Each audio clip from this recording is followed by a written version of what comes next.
বাংলাদেশ গণতান্ত্রিক অভিযাত্রার দিকে যাত্রা করতে পারবে। আমাদের গণ অভ্যুত্থানের যে সাফল্য, বাংলাদেশের মানুষের যে নতুন অভিযাত্রা, দুর্ভাগ্যজনকভাবে ভারতীয় শাসকরা, বিশেষ করে নরেন্দ্র মোদীর যে হিন্দুত্ববাদী সরকার, তারা গত এক মাসে তাদের তৎপরতা দেখা যাচ্ছে এই সাফল্যকে তারা গ্রহণ করতে পারেননি।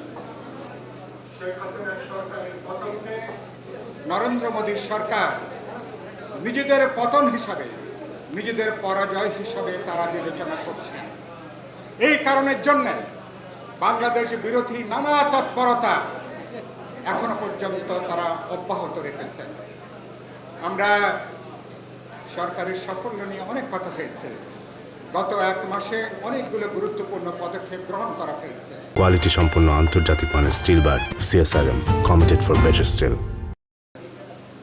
এই 30 দিনের সরকারের সাফল্য ব্যর্থতার পুরোপুরি মূল্যায়ন কিন্তু আমি কয়েকটা ব্যাপারে আপনাদের মনোযোগ আকর্ষণ করতে চাই। সরকার ইতিমধ্যেই নানা জনের নানা দাবি পূরণ করছেন, কিন্তু এই গণ আন্দোলন, গণজাগরণ, গণ অভ্যুত্থানে যে শ্রমিক, শ্রমজীবী সাধারণ মানুষ যারা সবচেয়ে বেশি নিহত হয়েছেন, জীবন দিয়েছেন, যারা সবচেয়ে বেশি আহত হয়েছেন, তাদের কোনো দাবি এখনো পর্যন্ত সরকারের ধৈর্য নিয়ে শোনার পর্যন্ত সময়টা তাদের হয়নি।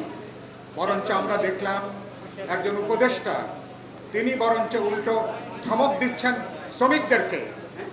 আমি কথাটা বলবো, এখন ধমক দেওয়ার সময়টা নয়, তাদের কথা শুনুন, আলোচনা শুনুন। আমরা শিল্পাঞ্চলে সেখানে শিল্প বিরোধী কোনো তৎপরতা চললে নিশ্চয়ই তার বিরুদ্ধে ঐক্যবদ্ধভাবে আমরা অবস্থান গ্রহণ করব। কিন্তু আপনি এরকম একটা গণ অভ্যুত্থানের পরে, যেই গণ অভ্যুত্থান মধ্য দিয়ে যে সরকার গঠিত হয়েছে, এই সরকারে বাস্তবে শ্রমজীবী সাধারণ মানুষ, তাদের কোনো প্রতিনিধিত্ব এখনো পর্যন্ত দেখা যাচ্ছে না, তাদের কোনো ক্ষমতায়ন হয়েছে জোর দিয়ে এ কথাটা বলবার কোনো সুযোগ এখনো পর্যন্ত নাই। আশা করি আপনারা তার সাথে আপনারা মানুষের প্রতি সম্মান, মর্যাদা এটাকে অব্যাহত রাখবেন, সেই জায়গাটাকে আমরা দেখতে চাই। দ্বিতীয় গুরুত্বপূর্ণ কথা,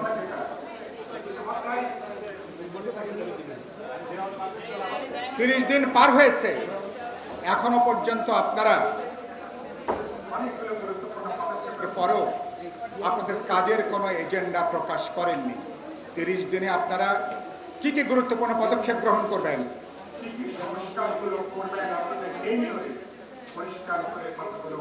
বলা দরকার। এখনো পর্যন্ত আপনাদের পরিষ্কার রোডম্যাপ সম্পর্কে বাংলাদেশের মানুষ আমরা কিন্তু এখনো পর্যন্ত জানতে পারিনি।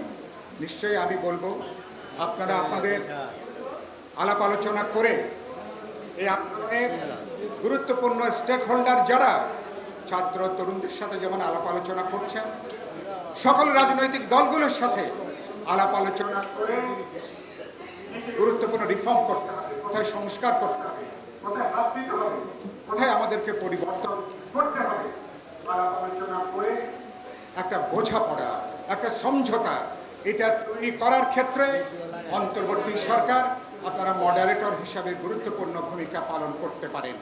এই কাজটা জরুরিভাবে আপনাদের শুরু করা দরকার। এই কাজের মধ্যে আপনাদের টেনিয়রে কোন কাজগুলো আপনারা করবেন সে ব্যাপারে আপনারা একটা বোঝাপড়া তৈরি করুন।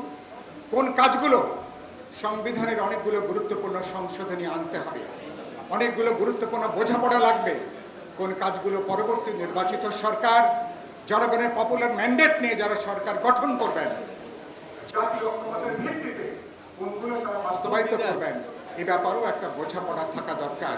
সরকারকে বলতে চাই, ইতিমধ্যে আমরা দেখতে পাচ্ছি অনেকেই সরকারের সাথে নানাভাবে তারা তাদের সাথে জুটে যাচ্ছেন, তাদের অনেকেরই ক্ষমতায়ন হচ্ছে। আমি গতকালকে এক জায়গায় বলছিলাম, যদি ঘটনাক্রমে ফ্যাসিবাদী শাসন যদি আরও কিছুদিন যদি অব্যাহত থাকতো, এদের 14 আনাকেই সরকারের বা আন্দোলনের কাতারে এদেরকে কিন্তু দেখা যেত না। সুতরাং পরিস্থিতির কারণের জন্য যারা এখন মুখ থেকে বাইরে বেরিয়ে আসছেন, এদের ব্যাপারে সচেতন থাকা দরকার, সাবধান থাকা দরকার। ব্যক্তিগত গোষ্ঠীগত কোনো লিপ্সার কারণে সরকার যেন বিভ্রান্ত হয়, সরকার যেন বিপর্যস্ত না হয়, সরকার যেন ব্যর্থ না হয়, এগুলো গভীর মনোযোগের সাথে এগুলো ঠিক করা দরকার। শেষ কথা যেটা বলবো, আপনি জানেন পুঁজির একটা ধর্ম আছে, সে নিজেকে আরো বাড়াতে চায় নিজেকে, এবং এখানে অনেক পুঁজি অনেক জবরদস্তি করতে চায়, সেই একটা আগ্রাসী চরিত্র আছে। ক্ষমতা নিজেকে বাড়িয়ে তুলতে চায়, ক্ষমতার বরাবরই একটা আগ্রাসী চরিত্র থাকে। প্রত্যেকে যে যত ক্ষমতাবান আরো ক্ষমতাবান হয়ে উঠতে চান। যত শাসকরা যত ক্ষমতাবান হন, জনগণ সাধারণ মানুষ তত বেশি উদ্বেগ উৎকণ্ঠার মধ্যে থাকেন। আশা করি